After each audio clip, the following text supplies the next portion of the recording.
Hello, my name is Joey Werble, and this is Lab 5, which I did on projectile motion. In this lab, the objective was to produce and analyze an example of projectile motion using both a real-world example and a computer model. In order to do this, a video of a basketball free throw was analyzed for position data as the ball was thrown.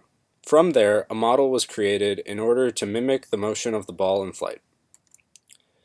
The results were that both the weight force and a drag force acted upon the thrown object. These could be modeled fairly well, but not perfectly. Here we can see the video of the ball being thrown, and the data being tracked as it's thrown. Here we can see a graph of the X position versus time, and also a graph of the Y position versus time. This is all compiled in a single graph in the lower right. Next, it was time to determine equations relevant to this system. The first major principle was Newton's second law, which, after some derivation in its final form, is the final velocity equals the initial velocity plus F net over m times the change in time. In this case, F net is the force of gravity and the drag force on the ball, as we'll see later in the model. In order to calculate the initial x velocity, we had to first realize that velocity in the x direction is constant.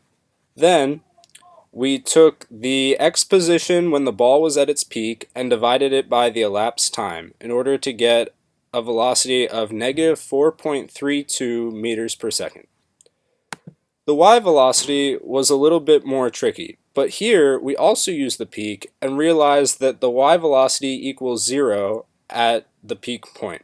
We then use Newton's second law, the force of gravity, and the weight of the ball to determine an initial y velocity of 10.021 meters per second. Next, it was time to construct the model. Here we see the initialization conditions. First, we have the mass of the ball set to 0.63 kilograms, the initial position of the ball set to the origin, the initial velocity of the ball set to the x and y components we just calculated, a reasonable delta t to give us a good model, the force of gravity set to 9.8 meters per second squared, a j-hat vector to show which direction was quote-unquote up, and a proportionality constant for the drag force, which was determined experimentally. Next, we have the calculation loop. First, we see that it runs for the same length as the tracker data, and we have a computation of the drag force, which is essentially the velocity squared, and the proportionality constant b, which we saw above. Then we have a computation of the weight force, which is the mass of the ball times the force of gravity times the negative j-hat vector. We see that F net is the weight force plus the drag force. And then we go into Newton's second law to update the ball's velocity each run through the loop. We also have an update to the position and an update to the time. Here we can see the code running.